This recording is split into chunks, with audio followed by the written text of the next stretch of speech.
Сіздермен бірге Айгерім Гарифулла. Бүгін сіздерге жаңа форматтағы видеомды ұсынғалы отырмын. Кейбір адамдар 1-2 амал жасап, бірден машина алады, үй алады, тез байып кетеді. Кейбір адамдар 10 жылдап, 15 жылдап тер төгіп жұмыс жасайды да, бірақ әлі де қарызда отырады. Бұл жердегі ең басты мәселе амалда емес, бұл жерде ниет. Бұл видеода біз ниеттің қалай жасалу керек, ниетіміз біздің өмірімізде қандай әсер етеді, қалай дұрыс ниетті түзелеп отыруымыз керек, ниетті дұрыс жасағанда қандай амалдарға, жетістіктерге жететінімізді толық түсіндіріп өткен болатынмын.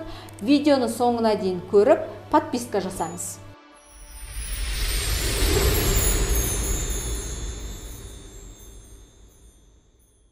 Өте, былай сырттан қарағанда өте оңай болып көруі мүмкін, яғни ниетімді дұрыстадым, все окей, кете берем, Аллах үшін жасайын деп жатырмын, ақша үшін жасайын деп жатырмын, тағы басқа үшін жасайын деп жатырмын. Бірақ ниеттің ішіндегі біз білмейтін нәпсінің араласатын хитростар болады.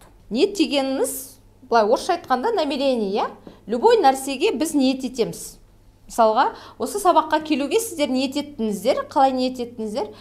Сезім келді, қатысайыншы сабаққа, көрейін, көрейін, не істеймін дедіңіздер? Білім алам дедік, мысалға, білім алам дедік.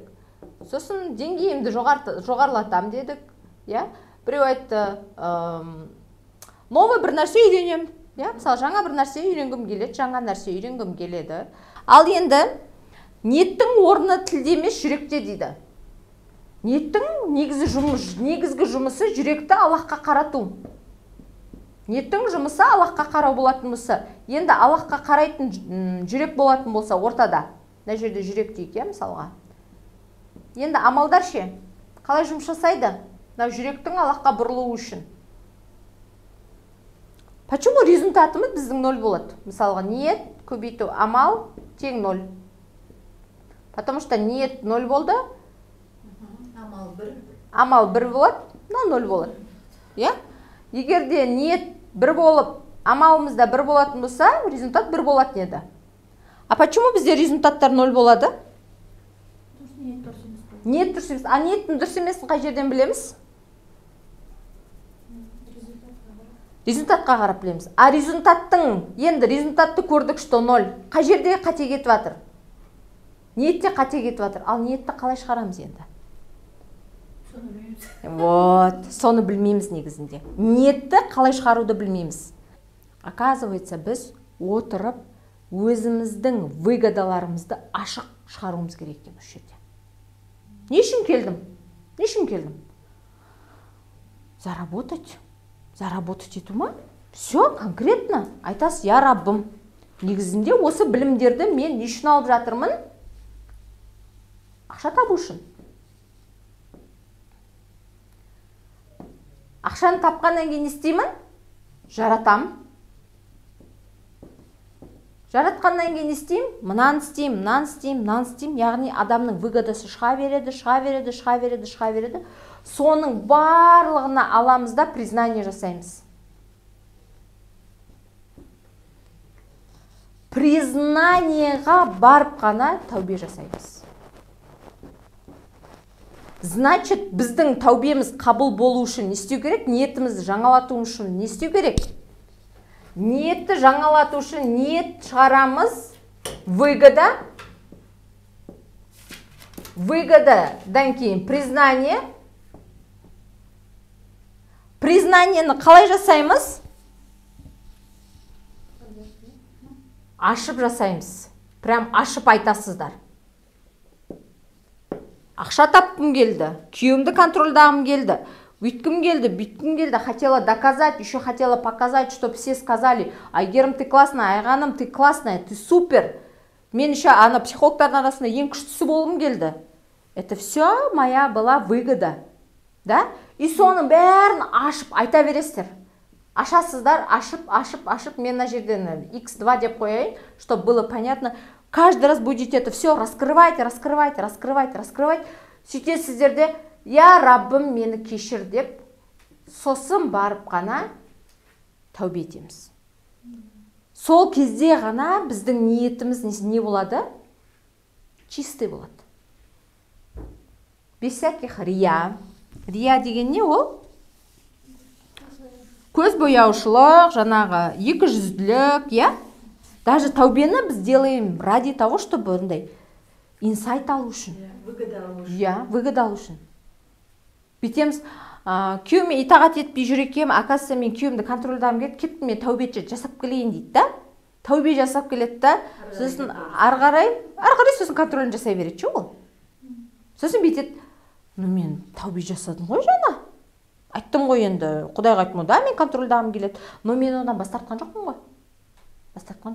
А тәубеден негізі тәубе жасалады, сол істен негізінде мен бас тартамын. Әрекетімді өзгертуім керек қой. Да, процесімді, тәубемнің қабыл болу үшін мен процесімді өзгертем. Процесті өзгертем. Уже басқа процеспен жүрем. Енді мынаның бәрін ашып айтқаннан кейін кешірші мен дегенге тәубе жасайын. Тәубемді жасаймын мынау нәрсе өзгеру үшін, ашып айтылған нәрселерім өзгеру үшін. Бірақ мынандай нәрсе де болады ғой. Ну, Айгерім ханым, я не могу отказаться от денег. Ну, конкретно мне нужны деньги. Маған келіп тұр, не істегім келіп тұр? Конкретно маған запростарымды жабу үшін ақша керек болып тұр. Не істейміз? Барамыз да айтамыз, я Раббым, ризықты беретін сен. Чё я беспокоюсь? Қайтып береміз. Яғни Аллах Тағала не үшін береді бізге ондай ойларды? Разве он не знает наш нафс? Знает. Біледі ғой енді нәпсіміз ақша жақсы көретін. Әркім нәпсі әртүрлі. Үйренбеу үшін беретін үшін сынап береді ғой, иә? Сынап бермейді. Береді для того, чтобы сізді не істеу үшін, сынау үшін емес. Сіздің тек қана реакцияңызға қарау үшін. Неге бізге ақша келмейді? Ниетіміз дұрыс болатын болса, амалымыз дұрыс болатын болса, почему у нас $1 миллион нету?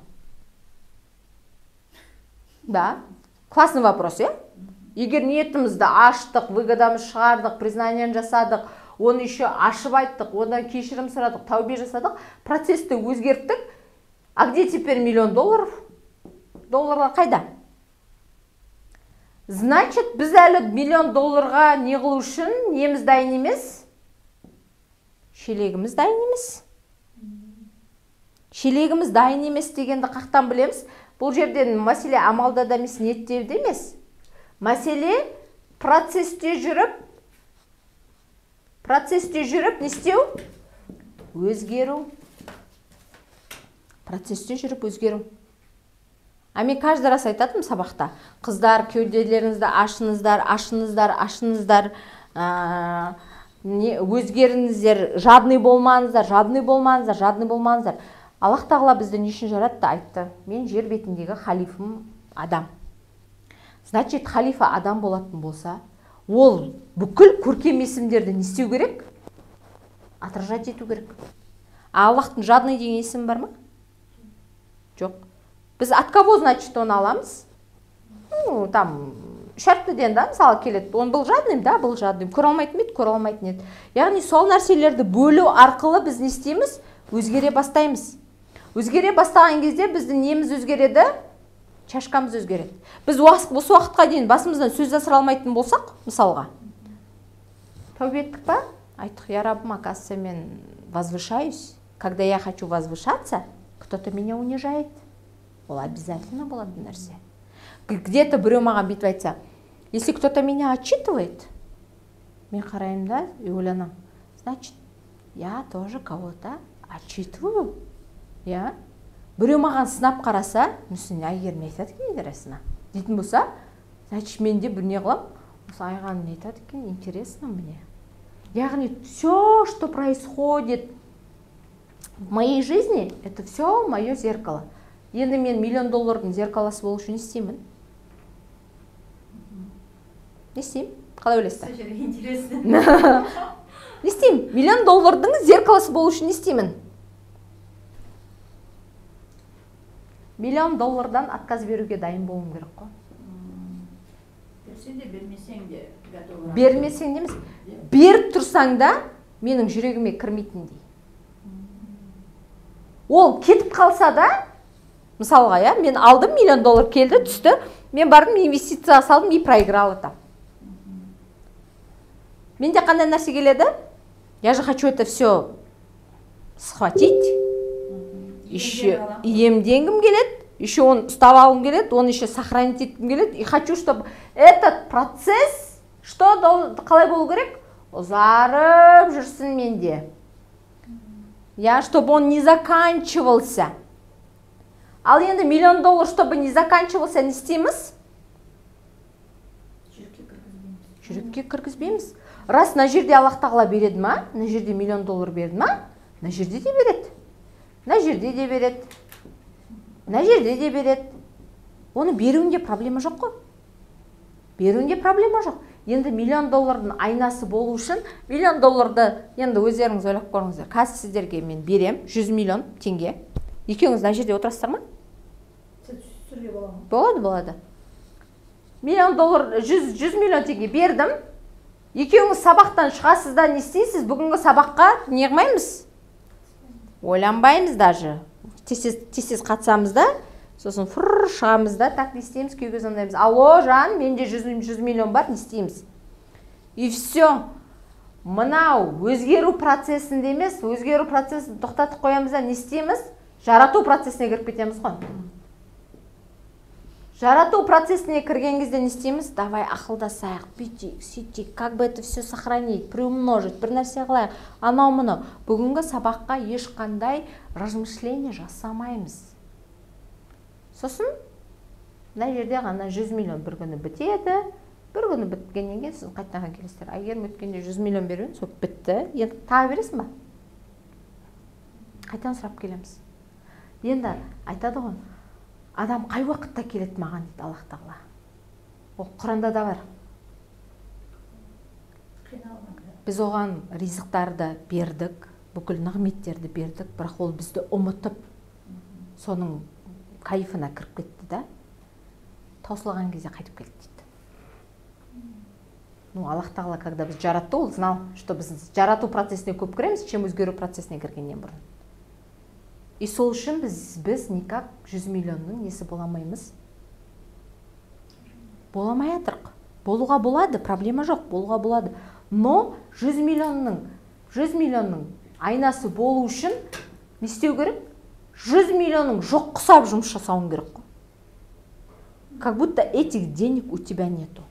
Вообще эти деньги, твое положение вообще не меняет, состояние твое не меняет. Да, сен можешь быть в брендах, можешь отдыхать, но не нәрсе, Аллахқа барудан сені тоқтатпау керек ол 100 миллион теңге. Сол кезде ғана сізде 100 миллион теңге болады.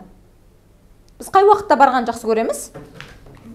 Жоқ болған кезде барамыз ғой. Всегда не істейміз, ойбай жоқ. Раз жоқ па, все. Когда бар кезде біз ұмытып кетеміз. Мына даже қазір мен сіздерге несін айтайын. Міне.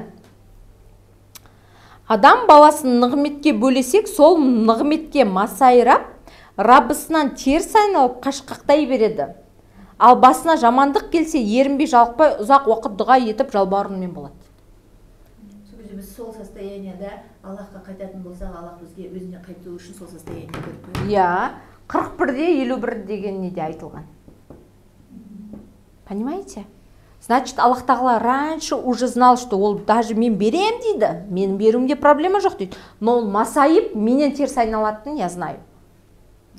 Но бізге не істеді? Таубе ключ ко всему деді. Кім таубе жасайды, сол қайтадан не істейді? Өзгеру процесіне кіреді деді. Тоқтап қалса да. Бірақ енді таубенің несіне формуласы мынау қыздар. Ниет еттік па? Конкретно выгодам шығарайық. Давайте не будем андай. Қатты тақуа болмай қояқ, қатты күшті болмай қояқ, да, өзімізден себя не будем святошу строить, дейміз, да. Не істейміз, признание жасаймыз, не істейміз, да. Я хочу через эти знания получить власть, деньги, анау-мынау, қыртым-сыртым, мынау. На самом деле, да, я не хочу быть полезной. Я хочу чисто ради денег делать, чтобы все на меня смотрели и сказали: мой агент, ты такая классная, все классно, ты классный психолог, я тоже классный психолог, мы все классные психологи, давай гулять. Дейміз, да, признаниемізді ашып айтамыз. Я Раббым, негізінде психологияны кім берді? Сен бердің. Осыдан 2 жыл бұрын мен кім едім? Ешкім емес тұғын сөз. Даже сенің алдыңа не то, что адам жинайды, сен даже қасыңдағы адам да тыңдамайтын еді. Бүйтіп айтатын еді, өзің өміріңе қарап алшы, Әйгерім, сен бірінші. деп айтатын еді. Соның барлығын не істейміз? Возвращаем Аллаху, признаемся, ашып айтамыз, что мы раб Аллаха. Сосын не істейміз? Кешірші мені, кешірім сұрап тәубеге келеміз да. Тәубеден кейін мынау признанияларға айтылған нәрсені жасамаймыз да, өзгеру процесіне кіреміз. Мойындау, түсіну, тәубені етесіз, кешірім сұрайсыз, сосын айтасыз, егер мен ақшаға үшін жасап тұрсам, мына жерде ақша болатын болса, менің выгодамда, мен айтамын, Раббым, да, маған ақша керек, мен біліп тұрмын. Но мен жасасам да, жасамасам да бересің ғой сол ақшаны. Но я хочу теперь ради тебя это делать. Енді ниетке айналысты. Ниетіміз қызмет ету болатын болса, қасына нәпсі қосылды. Значит, что хотим через это? Ақша тапқымыз келіп кетеді, властвовать етпекіміз келеді, признание алғымыз келіп кетеді. Содан кейін барып не істейміз? Ойбай, жаңағы, якобы андай күшті ниетті жамылып аламыз да, не деп айтамыз? Ойбай, Құдайға мен не істеп жатырмын? Қызмет жасап жатырмын, якобы. Бірақ қызметке шықсам, қызметім 0 бола береді. Ештеңе істей алмай қала берем. Қолымнан түк келмей қала береді. Енді шығайын деп отсам, то носки порвутся, то бір нәрсе деген сияқты ғой, жаңа. Только хотела разбогатеть, то носки порвутся деп ше. Сол сияқты ғой, яғни. То ауырып қалам. Бар ханымдар бүйтеді. Енді жұмыс жасайын десем, балам ауырып жатыр дейді. Болды, енді жасайын деп отсам, бүйтіп жатыр дейді. Значит, что нәпсі ниетке араласты деген сөз. Енді мен биттім ғой, офлайн обучение жасайым дедім. Ой, күшті ғып өзімше не қылдық, пландадық, өйттік, биттік. Ниетіме кім араласты кеше? Нәпсі араласты. Құдай, екеуі ақ не істейсің, зачем? Давай үйде жата берейік. Вот страдали же, так и страдаем дальше. Не істейміз? Менторстволарымызды өтіп, сабағымызды өтіп, жүре берейік, болды, басқа не істейміз? Значит, менің на самом деле қызметім қайда қалды? Я же хотела служить, я же хотела быть полезной. Айттым ғой, ойбай, мен психологтарға, психосоматологтарға новый бір нәрсе көрсетем, қырам, жоям деген қақта қалды сонда. Значит, что? Распознаем свой нафс здесь. И осы жерде оны признавать етуге, егерде өзіңіздің шамаңыз келмей жатса, біреумен ақылдасып сөйлесіп отырып шығарыңыз онда. Я хочу признаться. Вот посмотри на меня, я хочу сейчас признаться дейсіз да? Не істейсіз? Мен өйстіп бастағым келді, жасағым келді, но у меня результат 0, өзі келіп тұрған екі адамның екеуі ашылмай қалса ше, бүйтпей қалса ше, сөйтпей қалса ше, сосын мен одан қиналам, бүйтем, сөйтем дейді, сосын ана кісінің аузына Аллах тағала не салады? Бүкіл сіздің выгодаларыңыз шығарып берді сол жерде. Ну, а Айгерім, признайся, ты же не хотела служить на самом деле. Ты хотела заработать, ты хотела кому-то что-то доказать, ты хотела сделать так, чтобы хотя бы бір нәрсе жасап жатырмын деген бір галочка қойып қойшы құрсын. Вот ради же этого ты хотела. А на самом деле басында келген кезде әдемі ниетпен басталды ғой. Хочу быть полезной деп. Сөйтеді. Сөйтіп айналдырып келеді да, бір кезде что-то екеу ақ, что-то не то, давай жасамай ақ қояқ. Еще әркімнен не іздеп жүреді? Ответ іздеп жүреді. Пусть, хотя біреу айтсыншы, жасамай ақ қой, зачем тебе это деп айтсыншы. А ешкім айтпайды. Бәрі бүйтеді, давай жасай берейік дейді. Іштей алмайды, жасай берейік дейді. Не дейді? Аллах тағала бәрін аузына салып қойды, жасатындар анаған, жасатындар. Конечный итоге бәрібір жасасын ол. Амал жоқ. Сол сияқты ниетіңізге нәпсіңіз араласып жатқан кезде, нәпсіңізді танымай жатсаңыз, лучше біреуден көмек сұраудан қорықпаңыздар. Сол кезде ғана не болады, да, признаваться будет очень тяжело, но все равно не істейсіздер, облегчение келеді. Иншаллах, облегчение келеді. Сол үшін, чем қырсығып, үндемей, Аллахқа ренжіп, нәпсіңізге еріп, быт-шыт болғанша лучше идете признаемся. Егерде сізге тақырып ұнап, осы видеоны соңына дейін қарасаңыз, не тақырыбын тағы да ашамын, ақшамен жұмыс жасаймын, қорқыныштарымды жеңемін дейтін болсаңыз, мен сізді өзімнің байлықтың кілті авторлық курсыма шақырамын. Толық ақпарат алу үшін төмендегі номерге жазыңыз.